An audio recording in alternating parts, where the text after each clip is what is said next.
The stranger in the storm. Ethan Cole leaned against the barn door, staring out at the gathering storm. The wind rattled the wooden beams, carrying with it the scent of rain and the weight of another long night. His farm stretched endlessly into the dark horizon, a place that should have felt like home, but instead felt like a prison. He glanced toward the farmhouse where a single lantern glowed behind the kitchen window.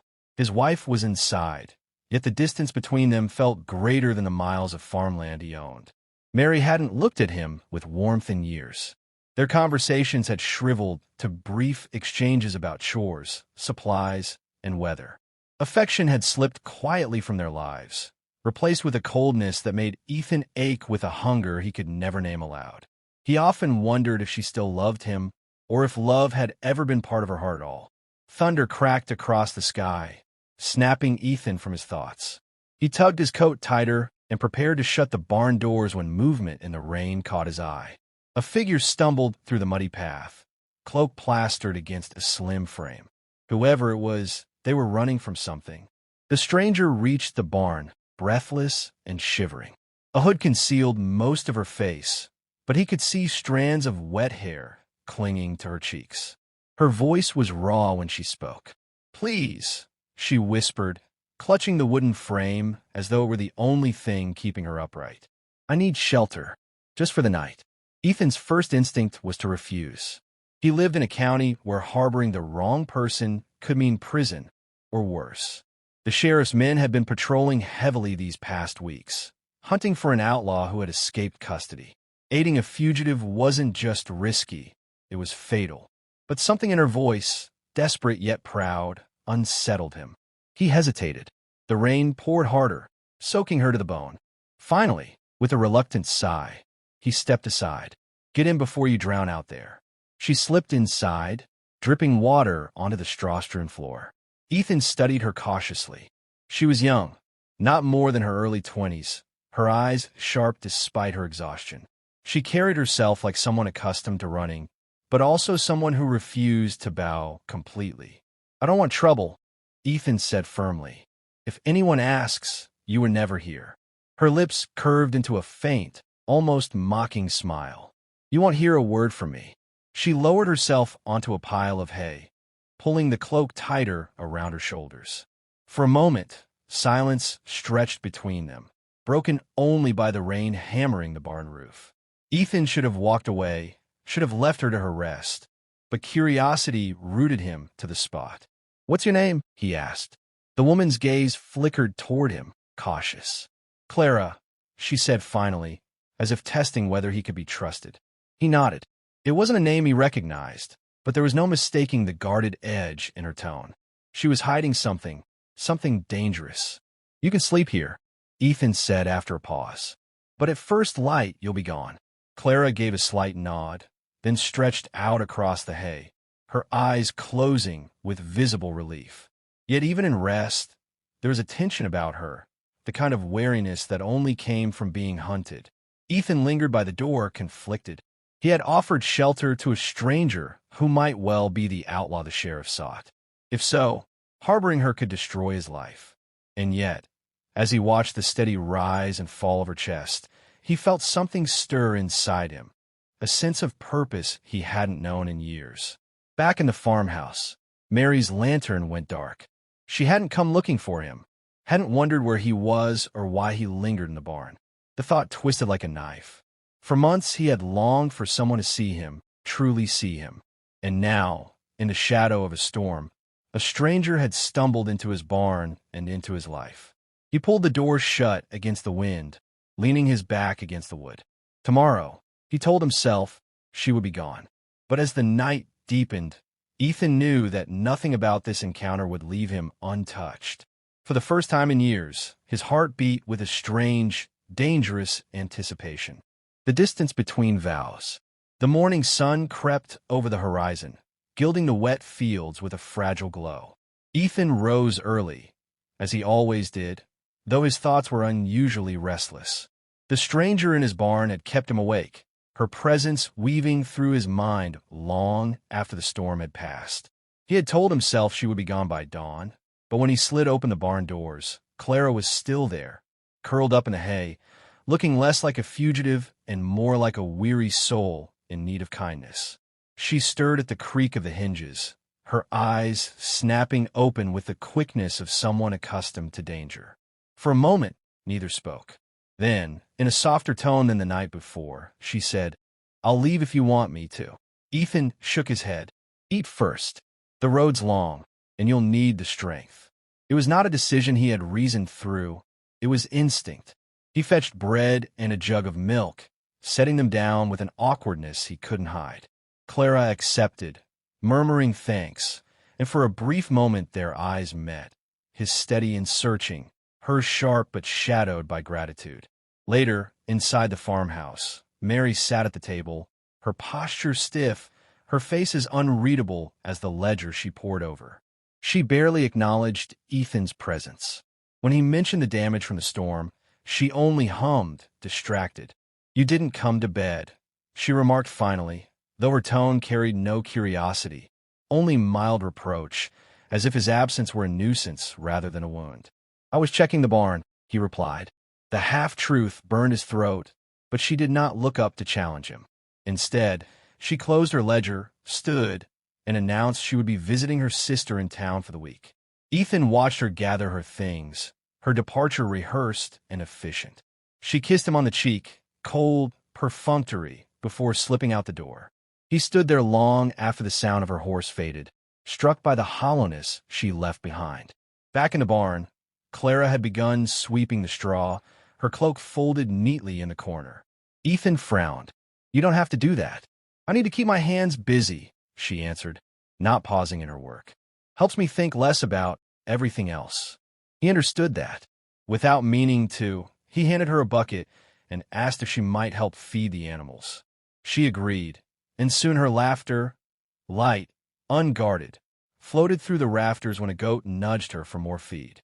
Ethan found himself smiling, a sensation so rare it startled him.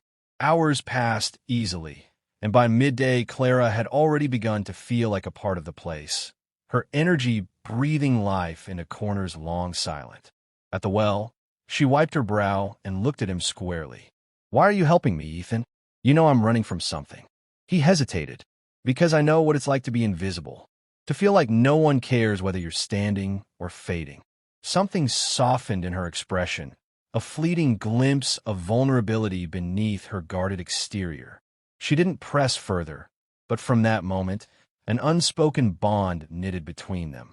That evening, as the sky turned crimson, Ethan found Clara sitting on the fence, her hair unbound, glinting like fire in the dying light. She was humming quietly, a tune he didn't know, and for a heartbeat the sight struck him with a force that unsettled him deeply. He had never looked at Mary that way, not in years. Clara noticed his gaze and tilted her head. "What are you thinking?" Ethan swallowed, searching for safe words. "That it's been a long time since there was music here." Her lips curved faintly, neither a smile nor a smirk, but something that lingered between. Silence fell, weighted with possibility. When night came, he tried to sleep, but Mary's absence and Clara's nearness gnawed at him. He found himself walking back to the barn, telling himself it was only to check the locks. Clara was there, sitting upright, her eyes reflecting the lantern flame. "You couldn't sleep either," she whispered. No, his voice was rough. "Too much on my mind." For a long moment, they held each other's gaze, the air thick with things unspoken. Neither crossed the line, but the line had been drawn, sharp and undeniable. Ethan turned away first, forcing himself toward the door. His hand lingered on the latch as he said, "Get some rest. Tomorrow will be harder than today." But as he stepped into the cool night, his chest tightened with a truth he could no longer ignore. For the first time in years, he wanted something he should never have. The line crossed. The days that followed fell into an uneasy rhythm. Clara remained hidden within the farm, her presence stitched quietly into Ethan's world like a dangerous secret. She rose with him at dawn, helped with chores, and kept to the shadows whenever riders passed along the distant road. Each moment carried risk, yet with every shared task, every glance that lingered too long, Ethan felt the weight of his restraint splintering. Mary's absence stretched into a week, and though Ethan knew he should feel relief, the emptiness of her absence pressed harder against him than her presence ever had. She hadn't written, hadn't sent word. He suspected she was with someone else, somewhere in town where her laughter belonged to another man. That suspicion burned, but it also freed something inside him, loosening the chains that bound him to loyalty he no longer believed in. One evening, Clara joined him in the barn as he repaired a broken gate. The lantern cast long shadows across the wooden beams, and the air smelled of fresh hay. She crouched beside him, her fingers brushing his as she held a nail steady. The spark of contact jolted through him like lightning. "Careful," he murmured, his voice rougher than he intended. Clara didn't pull away. Instead, she looked up at him, her expression unreadable. "You're kind, Ethan. Kinder than most men would be in your place." He swallowed, fighting the urge to lean closer. "Kindness has nothing to do with it. Maybe I just don't like seeing someone alone in the rain." Her lips curved slightly, though her eyes held sorrow. "I've been running for so long, it feels strange to stop, even for a moment." The silence that followed was heavier than words. Ethan set down his hammer, his hand trembling as it lingered near hers. He told himself to stand, to leave, to do anything but what his heart demanded. Yet when she shifted closer, the decision was made. Their lips met in a tentative kiss, soft and fragile at first. But once broken, restraint was impossible. The kiss deepened, hunger and years of loneliness pouring into it. Ethan's hands framed her face, rough palms against delicate skin, while Clara's fingers tangled in his shirt as if anchoring herself to the moment. When they finally pulled apart, breathless, guilt rushed in like a tide. Ethan stepped back, shaking his head. "This is wrong. I got vows, Clara. She placed a finger against his lips, silencing him. "Then why does it feel like the only thing that's right?" Her words shattered his last defense.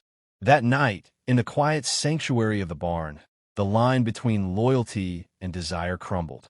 They gave in to passion, a union born not of lust alone, but of hunger, for connection, for freedom, for something real. Every stolen touch, every whispered word carried both ecstasy and doom, binding them together in a secret they could never share. Afterward, as Clara rested against his chest, Ethan stared at the rafters above, torn between exhilaration and dread. He had betrayed Mary, yes, but in truth, hadn't she abandoned him long before? Was it betrayal if the marriage was already hollow? Clara's voice broke his thoughts. "You don't regret it, do you?" He closed his eyes. "I regret the world we live in, that it makes something like this a sin." For a while, silence held them. Then, with a heaviness that chilled him, Clara whispered, "My father would never forgive this." Ethan frowned, glancing down at her. "Your father?" She hesitated, biting her lip as though she had already said too much. "Forget it," she muttered. But the tremor in her tone left Ethan uneasy. The following days were different. Their work continued, their laughter filled the barn, but now everything was charged with secrecy. A brush of the hand meant more. A glance carried fire. Each night, they found one another in the dark, clinging to a love that bloomed like a wildflower in hostile soil. Yet danger lurked. One afternoon, Ethan spotted riders on the ridge, sheriff's men. His chest tightened as he ushered Clara deeper into the barn shadows. When they passed, he turned to her sharply. "They're searching for you." Her eyes darkened with fear and defiance. "They'll never take me back. Not alive." Ethan's heart pounded. "What did you do, Clara?" She stared at him, silent, then whispered, "I'll tell you when I'm ready.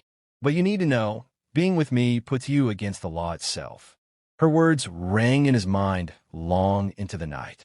He had crossed the line, not just against his vows, but against the law of the land. Still, when he looked at her, her fire, her vulnerability, he knew he would not turn back. As dawn broke on the seventh day, Ethan stood in the barn, watching Clara sleep peacefully for the first time since she'd arrived. His heart ached with love and fear. The sound of distant hooves shattered the quiet. Dust rose on the horizon, and with it, the unmistakable banners of the sheriff's men. Ethan's breath caught. His secret life was about to collide with reality, and the cost of his infidelity was coming swiftly toward him. The cost of desire. The thunder of hooves grew louder, each beat a warning that time had run out. Ethan stood frozen at the barn's entrance, his heart thundering in unison with the riders drawing near. Clara stirred in the hay behind him, sensing his tension. "What is it?" she whispered, her voice still rough from sleep. "They're here," Ethan said, eyes fixed on the dust rising at the horizon. "Sheriff's men." Clara's face drained of color. She sprang to her feet, clutching her cloak. "I need to hide." But there was no hiding. Within minutes, half a dozen mounted deputies swept into the yard, their eyes sharp, their hands close to their holsters. At their head rode Sheriff Thomas Hayes himself, his broad shoulders framed against the morning sun. His gaze, cold and commanding, swept the farm like a blade. "Cole," the sheriff called, dismounting. "We're searching for a fugitive. Dangerous woman. Have you seen anything unusual?" Ethan's mouth went dry. The man before him was both a symbol of the law and, unknown to him, the father of the woman who had spent the last week in Ethan's arms. He forced a calm expression, shaking his head. Nothing here but rain and hard work. Behind him, Clara shifted, and the faint scrape of her boot against the barn floor echoed too loudly. The sheriff's eyes narrowed. He strode forward and shoved past Ethan, his hand already on the revolver at his belt. Clara stood rigid in the shadows, her chin lifted in defiance. For an instant, silence hung thick. Then the sheriff's face twisted with shock and fury. "Clara," his voice cracked like a whip. "By God, you—" The truth struck Ethan like a hammer. Clara wasn't just any fugitive. She was the sheriff's daughter, the woman he had risked everything for, the woman he had betrayed his vows with, was the very blood of the law that ruled this town. "Father," Clara said, her voice trembling but resolute, "don't call me a criminal. I never stole from you. I never betrayed you. I only ran because you never listened." The sheriff's hand tightened on his revolver. "You dishonored this family. You shamed my name. And now, you've dragged this farmer into your sins." Ethan stepped forward, his voice raw.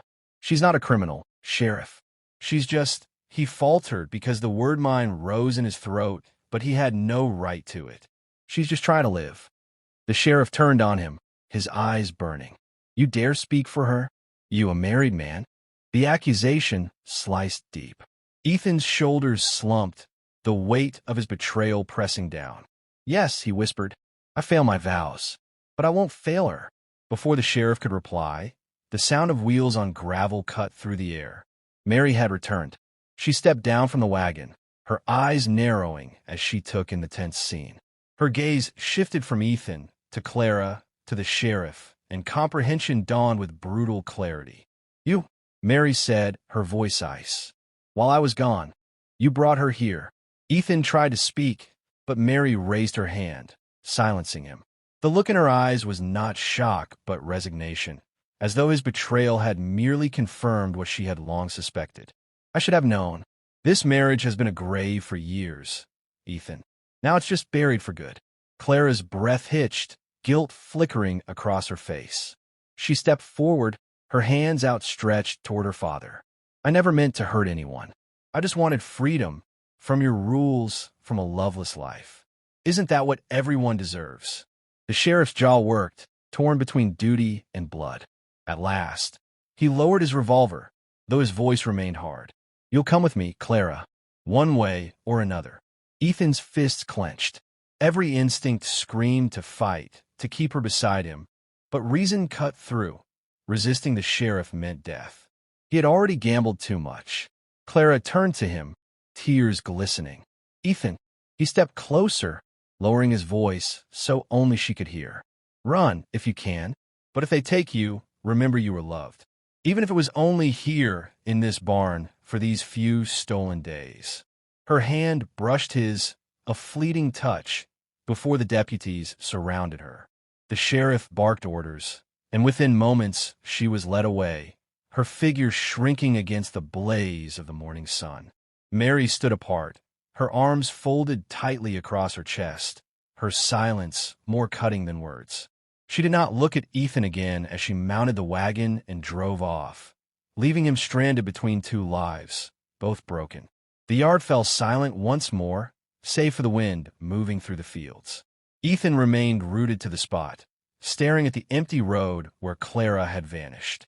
His marriage was ashes, his honor ruined, and yet his heart beat with a strange, aching fullness.